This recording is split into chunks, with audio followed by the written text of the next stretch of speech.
आदाब नाजरीन, आप देख रहे हैं गुलिस्तान न्यूज। अभी तक का उर्दू खबरनामा लेकर मैं आपका मेजबान गौहर कुछे आपकी खिदमत में हाजिर। तफसीलात से पहले अभी तक की सुर्खियों पर एक नजर।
और अब पेश है खबरों की तफसील। बीएसएफ ने पंजाब के गुरदासपुर सेक्टर में एक दरअंदाज को हलाक करने का दावा किया है। बीएसएफ का कहना है कि आज सुबह 7 बजे के करीब गुरदासपुर सेक्टर में हिंद पाक बैनुल-अक़वामी सरहद के करीब एक दरअंदाज हिंदुस्तानी इलाके में दाखिल हुआ। अगरचे इस दौरान उसे रोकने की कोशिश की गई, ताहम वो न रुक सका, जिसके बाद ही बीएसएफ ने गोली चलाकर उन्हें हलाक कर दिया। याद रहे कि गुज़श्ता रोज भी इसी इलाके में एक ड्रोन देखा गया, जिस पर बीएसएफ ने गोली के कुछ राउंड फायर किए और वो वापस पाकिस्तानी हुदूद में चला गया। जम्मू कश्मीर की मौजूदा सिक्योरिटी सूरत हाल का जायजा लेने के लिए जम्मू में एक मीटिंग मुनक्कद हो रही है, जिस दौरान LG Manoj Sinha unified command के मीटिंग की सदारत करेंगे। मीटिंग में पुलिस, फौज, सीआरपीएफ और दीगर इंटेलिजेंस इदारों के आला अफसरान भी शिरकत कर रहे हैं। इस मौके पर जम्मू कश्मीर की मौजूदा सूरत हाल से एलजी को आगाह किया जाएगा और हालात को मजीद बेहतर बनाने के लिए आगे की हिकमत अमली को भी तय किया जाएगा। मीटिंग के दौरान लाइन ऑफ कंट्रोल और बैनुल-अक़वामी सरहद पर भी सिक्योरिटी ग्रिड को मजीद मजबूत बनाने के लिए तबादुल ख्याल किया जाएगा।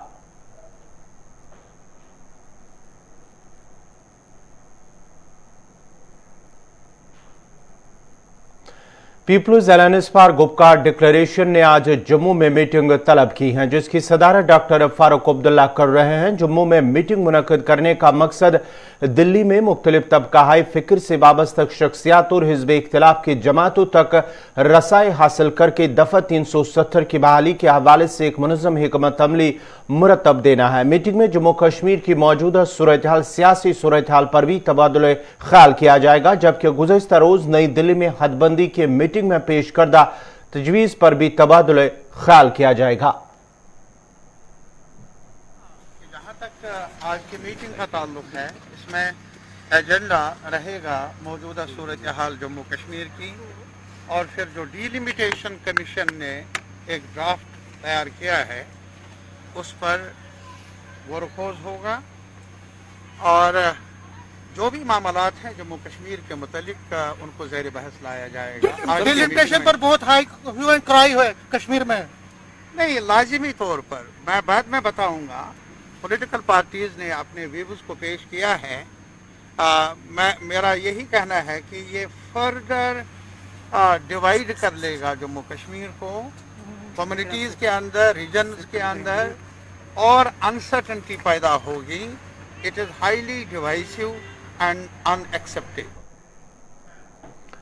जम्मू कश्मीर इंतजामिया और महकमा पीडीडी के मुलाजमीन के दरमियान गुज़श्ता कई रोज से जारी तातुल देर रात खत्म हो गया है। बिजली अंजुमनों के जिम्मेदारों और इंतजामी के अफसरान के बीच इस माहदी पर दस्तखत हुए, जिसमें इंतजामिया ने मुलाजमीन के मफादात को तरजीहात में शामिल करने की यकीन दहानी की। माहदे में इंतजामिया ने आल टीडीएल पीडीएल मुलाजमीन को भर्ती कवायद के मुताबिक मुस्तकिल करने की जहां यकीन दहानी कराई, वहीं माहाना तनख्वाह मुकर्रर मुद्दत पर वागुजार करने की भी यकीन दहानी कराने के साथ साथ 2019 के बाद सभी डीपीसीज को क्लियर करने का भी वादा किया गया। इंतजामिया ने ग्रिड स्टेशनों के निजीकारी के फैसले को फिलहाल रोकने का यकीन दिलाते हुए कहा कि एक कमेटी सभी स्टेक होल्डर्स बशमूल JKPECC के साथ बातचीत करके आगे की सिफारिशात तय करेगी।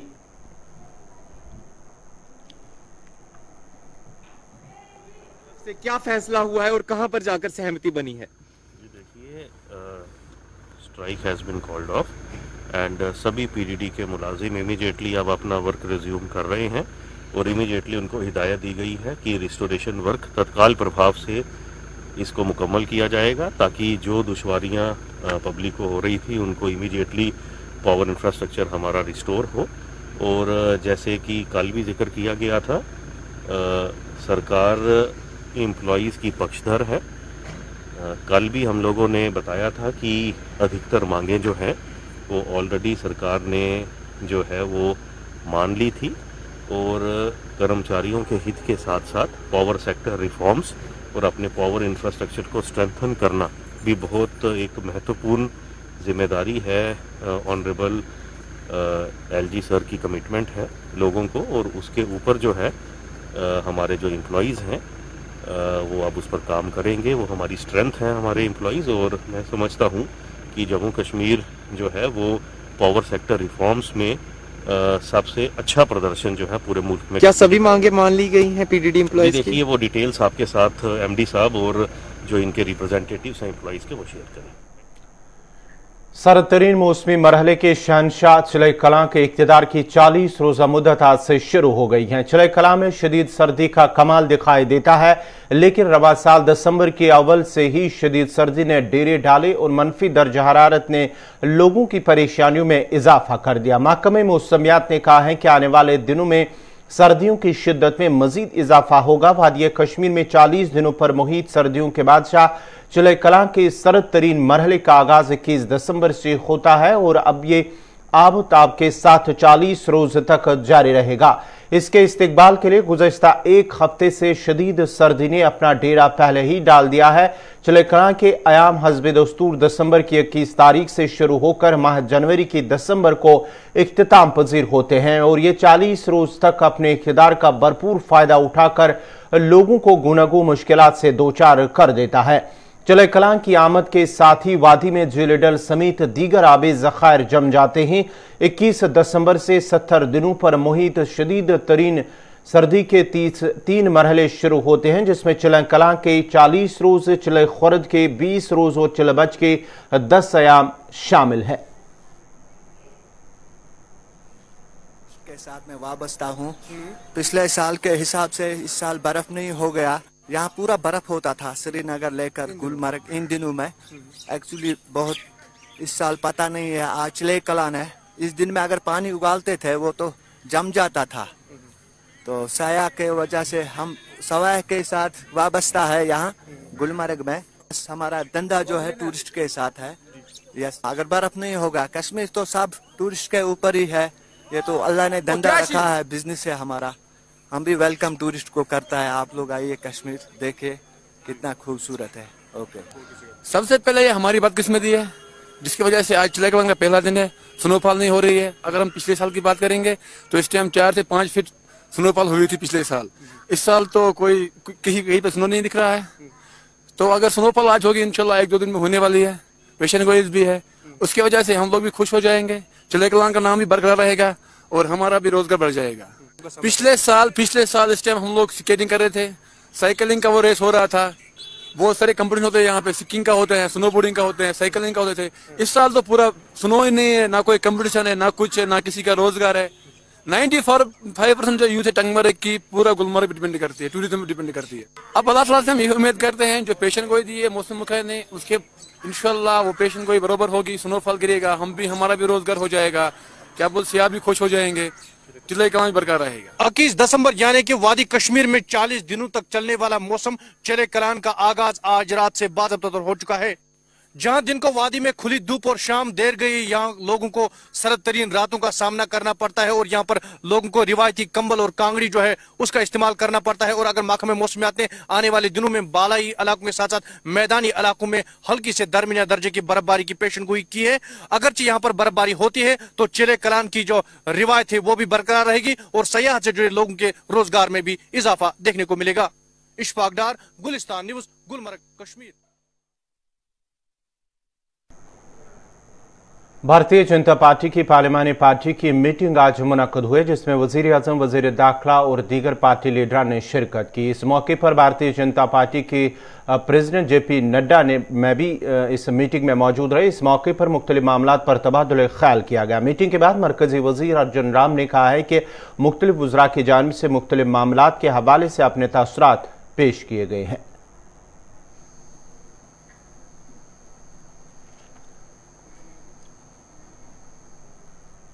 उसके बाद हमारे रोडमल जी नागर हैं, सांसद राजगढ़ मध्य प्रदेश से। उन्होंने वोकल फॉर लोकल और आत्मनिर्भर भारत अभियान के तहत एक बहुत ही अच्छा प्रयोग उन्होंने किया था। स्वयं सहायता समूह 13,000 से अधिक उन्होंने अपने क्षेत्र में बनाए थे।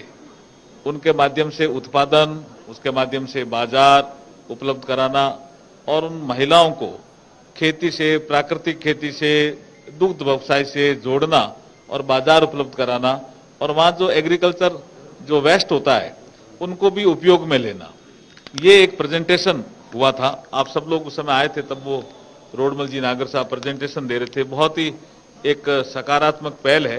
जो सांसद बहुत अच्छा काम करते हैं उनका प्रेजेंटेशन भी हमारे भारतीय जनता पार्टी की संसदीय दल की बैठक में होता है। ये एक अच्छा संकेत है। उसके बाद किरण रिजिजू जी ने अपना एक प्रेजेंटेशन रखा कि कल जो election law amendment bill pass हुआ लोकसभा में, उसकी क्यों जरूरत थी देश को। इलेक्शन कमीशन, सुप्रीम कोर्ट ने जो इसके बारे में कहा, उसके बाद में एक स्टैंडिंग कमेटी थी लॉ एंड जस्टिस की, उसने भी कहा कि इसके सुधार की जरूरत है। उसके बारे में पूरा प्रेजेंटेशन किरण रिजिजू जी ने रखा। और लास्ट में हमारे राष्ट्रीय अध्यक्ष जी ने हमें संबोधित किया। और अटल बिहारी वाजपेयी जी का जन्मदिन आ रहा है 25 दिसंबर को, सुशासन दिवस के रूप में हम सबको मनाना है, उसके बारे में जिक्र किया। सांसद खेल स्पर्धा, उसके बारे में जिक्र किया। और एक बहुत महत्वपूर्ण एक प्रोग्राम जो महिला बाल विकास मंत्रालय का है, स्वस्थ बाल बालिका स्पर्धा, ये सभी सांसदों को अपने अपने क्षेत्र में करनी है। उसका एक बड़ा डेटा देते हुए राष्ट्रीय अध्यक्ष जी ने कहा कि करीब 13 करोड़ 78 लाख जो बच्चे हैं, वो जो पात्र बच्चे हैं, वो करीब 7 करोड़ 51 लाख बच्चे और बच्चियां तो आंगनबाड़ी केंद्र से जुड़े हुए हैं। लेकिन 6 करोड़ 27 लाख ऐसे बच्चे हैं जो आंगनबाड़ी केंद्र से जुड़े हुए नहीं हैं। उनको आंगनबाड़ी केंद्र तक पहुंचाना, ये एक बड़ा काम सांसदों को दिया है कि जब भी हमारा अगला जो बजट सत्र हो उसके बीच में जो समय है, उस समय में ये इन बच्चों को आंगनबाड़ी सेंटर तक पहुंचाएं, जैसे ये बच्चे स्वस्थ रहें, वो वेट प्राप्त कर सकें, लंबाई का पता लगा सकें, उनको इनिशियल स्टेज पे क्या क्या छोटी छोटी बीमारियां हैं उनकी जानकारी हो रह सकें, जिससे वो स्वस्थ जांच करा करके स्वस्थ हो सकें। स्वस्थ बच्चे ही श्रेष्ठ नागरिक बन सकते हैं। इसलिए श्रेष्ठता की ओर नागरिक बढ़ें। अपने स्वास्थ्य के दृष्टिकोण से भी, संस्कार के दृष्टिकोण से भी ये बातें हमारे राष्ट्रीय अध्यक्ष जी ने विशेष रूप से कही। गृह मंत्री अमित शाह जी ने क्या कही? अमित शाह जी आज सभा में उपस्थित थे हमारे संसदीय दल की बैठक में। उनका मार्गदर्शन मिलता ही रहता है। आज राष्ट्रीय अध्यक्ष जी का उद्बोधन था। सर, आज राष्ट्रीय अध्यक्ष जी ने मॉब लिंचिंग के हवाले से राहुल गांधी का एक बड़ा बयान सामने आया है। उनका कहना है कि मॉब लिंचिंग का जो लफ्ज है वो साल 2014 से पहले कभी नहीं सुना है। लिंचिंग 2014 के बाद ही सुनने को मिला है। राहुल गांधी की जानिब से एक बड़ा बयान मॉब लिंचिंग पर राहुल गांधी का बयान सामने आया है। उन्होंने कहा कि लिंचिंग का लफ्ज साल 2014 से पहले कभी नहीं सुना था और लिंचिंग साल 2014 के बाद ही सुनने को मिला है। इस सिलसिले में उन्होंने नई चीज देने के लिए उन्होंने कहा कि पीएम मोदी के लिए इसके लिए शुक्रिया उन्होंने अदा किया है कि नई चीज देने के लिए पीएम मोदी का शुक्रिया अदा किया। कांग्रेस के लीडर राहुल गांधी की जानिब से मॉब लिंचिंग को लेकर एक बड़ा बयान सामने आया है। उन्होंने कहा कि लिंचिंग का लफ्ज साल 2014 से पहले कभी नहीं सुना है और साल 2014 के बाद ही लिंचिंग के बाद ही ये लफ्ज सुनने को मिला है। इस सिलसिले में उन्होंने नई चीज देने के लिए पीएम मोदी का शुक्रिया अदा किया।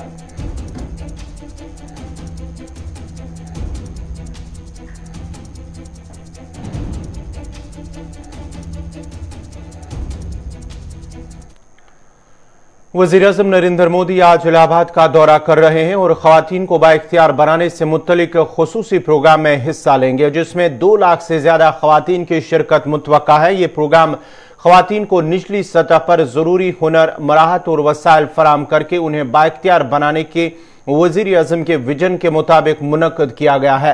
वज़ीर-ए-आज़म 1000 करोड़ रुपए की रकम सेल्फ हेल्प ग्रुप्स के खातों में मुंतकिल करेंगे, जिससे उन ग्रुपों की तकरीबन 16 लाख खवातीन मेंबरान को फायदा पहुंचेगा। ये मुंतकिली दीन दयाल अंत्योदय योजना और नेशनल रूरल लाइवलीहुड मिशन के तहत की जा रही है, जिसके मुताबिक फी इमदादी ग्रुप 1.10 लाख रुपए के हिसाब से 80,000 ग्रुपों को कम्युनिटी इन्वेस्टमेंट फंड और 15,000 रुपए फी सेल्फ हेल्प ग्रुप के हिसाब से 60,000 ग्रुपों को ऑपरेशनल फंड्स मिल रहे हैं। प्रोग्राम में वज़ीर-ए-आज़म 20,000 कारोबारी सखियों, बिजनेस कॉरेस्पॉन्डेंट सखी, बीसी सखी के खातों में पहले माह के 4,000 रुपए का वजीफा भी मुंतकिल करेंगे। बीसी सखी जब निचली सतह पर घर घर मालियाती खदमात फराम कराती है तो उन्हें 6 माह के लिए 4,000 रुपए का वजीफा दिया जाता है, ताकि वो मुस्तकिल तौर पर काम कर सके और फिर लेन देन के कमीशन से उन्हें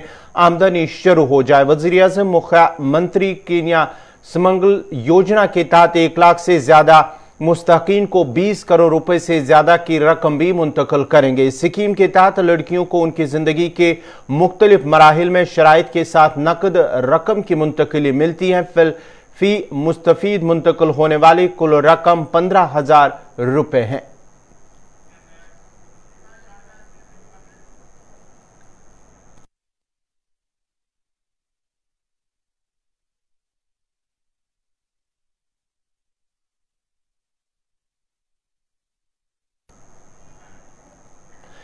अमेरिका में कोविड-19 के नए हफ्तावार मामलों में 73% से ज्यादा मामले इस वायरस की नई किस्म ओमिक्रॉन के हैं। सीडीसी के डेटा में बताया गया है कि 11 दिसंबर को ओमिक्रॉन मामलों का फीसद 12.6 था और 18 दिसंबर को हफ्ते के आखिर तक इसका फीसद 73.2 हो गया। इससे पहले 4 दिसंबर को खत्म हफ्ते में इन्फेक्शन के सभी मामलों में ओमिक्रॉन सिर्फ 0.7% के लिए जिम्मेदार था। अमेरिका में ओमिक्रॉन तेजी से फैल रहा है और अब तक 48 रियासतों में दस्तक दे चुका। अमेरिका में ओमिक्रॉन का पहला मामला 1 दिसंबर को आया था। दरिया असना अमेरिका में ओमिक्रॉन से पहली मौत की भी खबर है। अमेरिका में एक कोरोना मरीज की मौत हुई जिसकी वजह ओमिक्रॉन इन्फेक्शन समझा जाता है। ताहम अभी तक इसकी बाज़ाब्ता तस्दीक नहीं हुई है। ओमिक्रॉन वेरिएंट कितना खतरनाक है और इस पर वैक्सीन कारआमद है या नहीं, इस तरह के सवालों के जवाब ताहाल हासिल नहीं हो सके। ताहम इब्तदाई तहकीक में यह बात सामने आई है कि जिन लोगों को वैक्सीन लगाई गई है वो बूस्टर डोजेज लगाकर इस इन्फेक्शन से महफूज रह सकते हैं। यही वजह है कि बूस्टर डोजेज के हवाले से दुनिया भर में बहस छिड़ गई है और कई ममालिक में बूस्टर डोजेज दी जा रही है। आलमी इदारे सेहत के सरबराह ने कहा है कि कोरोना वायरस के नए वेरिएंट ओमिक्रॉन डेल्टा वेरिएंट से ज्यादा तेजी से फैलता है और इसके बहुत सारे सबूत मिले हैं, जबकि वैक्सीन लगवा चुके अफराद के साथ साथ कोरोना से शिफायाब हो चुके लोग भी अब इस वेरिएंट का शिकार हो सकते हैं। Consistent evidence that Omicron is spreading significantly faster than the Delta variant. And it's more likely that people who have been vaccinated or have recovered from COVID-19 could be infected or reinfected.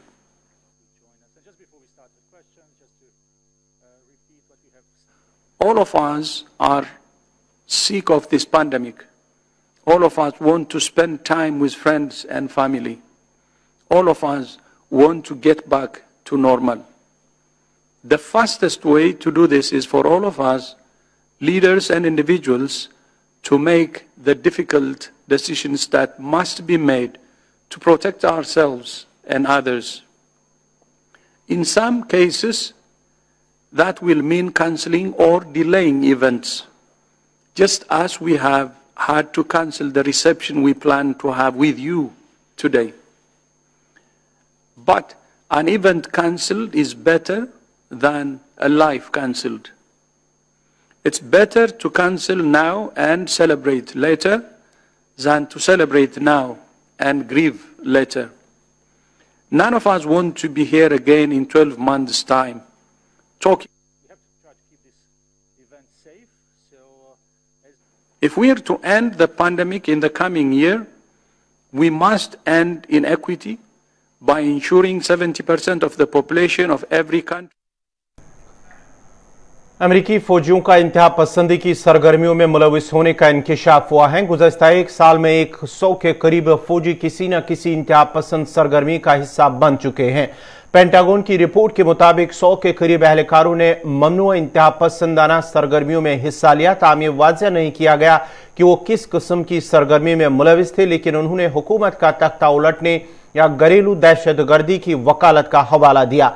Report सामने आने के बाद फौजी अरकान के लिए नई हिदायत जारी कर दी गई है। पेंटागन के सरबराह लॉयड ऑस्टिन ने इंतहा पसंदी का मुकाबला करने की पॉलिसियों पर नजरसानी का हुक्म दिया था।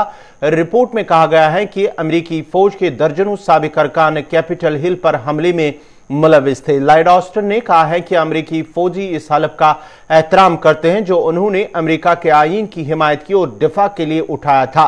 ताम चंद ऐसे लोग भी उनमें शामिल हैं जो इसकी खिलाफ वर्जी करते हैं। उन सिफारिशात में सर्विस मेंबरान के लिए इंतहा पसंद सरगर्मियों के मुतल्लिक तरबियत और तालीम में इजाफा भी शामिल था, जबकि पेंटागन ने सर्विस मेंबरान के लिए नई हिदायत भी जारी की है। रिपोर्ट के मुताबिक फौज के अरकान की एक छोटी सी अकलियत ने वैक्सीन लगवाने के अहकामात से भी इनकार कर दिया था और कुछ ने साबिक सदर डोनाल्ड ट्रंप के खामियों की तरफ से अमेरिकी कैपिटल हिल में 6 जनवरी को होने वाले मुहलिक फसाद में हिस्सा लिया था। वस्ती कश्मीर के जिला गांदरबल में 4 लेनिंग प्रोजेक्ट 4 किलोमीटर पांदच बिहामा रोड पर काम गुज़श्ता हफ्ते से दोबारा शुरू किया गया था, लेकिन काम बहुत सुस्त रफ्तारी से जारी है। सड़क बहुत अहमियत की शामिल है क्योंकि ये गांदरबल को श्रीनगर से जोड़ती है। ताम सरमा के दौरान सड़क का काम सुस्त रफ्तारी से चल रहा है। हुकाम के मुताबिक सड़क को लैंग्वेजिंग मंसूबे में शामिल किया गया है और काम जारी है। वही काम में सुस्त रफ्तारी भी ट्रैफिक जाम का सबब बन रहा है। अक्सर ट्रैफिक जाम रहने की वजह से मुसाफिरों को मुश्किलात पेश आ रहे हैं। जुलाई से हमने देखा कि डिस्ट्रिक्ट एडमिनिस्ट्रेशन ने बहुत अच्छा कदम उठाया। जिस वायल ब्रिज में मतलब अब 2 साल से काम चल रहा है, नहीं चल रहा था वो काम, जुलाई से हमने देखा। हम डिस्ट्रिक्ट एडमिनिस्ट्रेशन के बहुत शुक्रगुजार है। लेकिन हमारा सबसे अब बड़ी मांग है वो है नागबल से जो पहला फेज उन्होंने बनाया है गांदरबल तक, इधर गांदरबल तक, बियामा चौक तक। लेकिन बियामा चौक से सिर्फ जितने भी ट्रैफिक आते हैं ना टूरिस्ट के, वो सिर्फ बियामा चौक तक नहीं जाते हैं, वो सफर करते हैं बराबर सोनमर्ग तक। तो इसलिए हम गुजारिश करते हैं, अपील करते हैं डिस्ट्रिक्ट एडमिनिस्ट्रेशन से कि जो ये सेकंड फेज है बिहामा चौक से वायल ब्रिज तक, इसमें काम बहुत तेजी से लगना चाहिए क्योंकि हम लोग बहुत सफर करते हैं। एक बड़ी बस जो सामने चलती है तो उसके पीछे तकरीबन 100 गाड़ियां जमा हो जाती है, लेकिन अब साइड नहीं ले सकते हैं, इसलिए कि रोड का हालत ही बुरी है। मतलब जो 70 साल पहले 80 साल पहले रोड था वही अब हम उसी से काम चलाते हैं। अब हम डिस्ट्रिक्ट एडमिनिस्ट्रेशन से अपील करते हैं कि अगर ये काम उन्होंने मतलब नागबल से स्टार्ट किया है बिहामा चौक तक, इसी मतलब आज तो हमने देखा उसमें अच्छी रफ्तार से काम चल रही है, ऐसे काम उठना चाहिए बिहामा चौक से वायल ब्रिज तक, क्योंकि हम लोगों ने बहुत सफर किया है। अभी तो जाम लगता है, अभी देखो ऑफ सीजन है, दिसंबर का महीना चल रहा है। दिल्ली से इस वक्त की बड़ी खबर है जहां पर विंटर सेशन चल रहा है, लेकिन आज एक बार फिर अपोजिशन जमातों की जानिब से हंगामा किया गया है ऐवान के अंदर, जिसके बाद ही राज्यसभा और लोकसभा में 2 बजे तक की कार्रवाई मुलतवी कर दी गई है। आज ऐवान के अंदर हंगामा ही हंगामा देखने को मिला है, जहां अपोजिशन जमातों की जानिब से जहां अजय मिश्रा की जो इस्तीफे की मुतालबा, वो इस्तीफा का मुतालबा कर रहे हैं अपोजिशन लीडरान। उसके साथ साथ ही बैंक की निजी कार्यों के खिलाफ उन्होंने आज जो है एहतजाज करने का भी मुतालबा एहतजाज करने का भी ऐलान किया है अपोजिशन जमातों की जानिब से। उसके बाद ही आज ऐवान के अंदर राज्यसभा और लोकसभा के अंदर भी उनकी जानिब से हंगामा किया गया है, जिसके बाद ही राज्यसभा की कार्रवाई 2 बजे तक के लिए मुलतवी कर दी गई। इसके साथ साथ ही लोकसभा की कार्रवाई भी 2 बजे तक के लिए मुलतवी कर दी गई। अपोजिशन के हंगामे की वजह से कार्रवाई को मुलतवी करना पड़ा है। आपको बताते चले कि हिज़्ब इख्तिलाफ जमातों की जानिब से लगातार जहां अजय मिश्रा जो लखीमपुर खीरी सानिया मामले में उनके बेटे को मुलविस होने के हवाले से एसआईटी की जानिब से जो कहा गया है कि उसमें उनका जो है तहकीकात के दौरान पता चला है कि वो उसमें शामिल है, मुलविस हैं, उसके बाद ही अजय मिश्रा के इस्तीफे का मुतालबा कर रहे हैं और इस पर हंगामा हुआ। उसके बाद ही बैंक की निजी कार्यों के खिलाफ भी अपोजिशन जमातों की जानिब से जो है एहतजाज किया गया है, हंगामा किया गया है और उसके बाद ही आज लोकसभा और राज्यसभा में कार्रवाई 2 बजे तक के लिए मुलतवी कर दी गई है। नाजरीन, इसी के साथ ही अभी तक का उर्दू खबरनामा इख्तिताम पजीर हुआ चाहता है। अपने मेजबान गौहर कुछ को इजाजत दीजिए। अल्लाह हाफिज।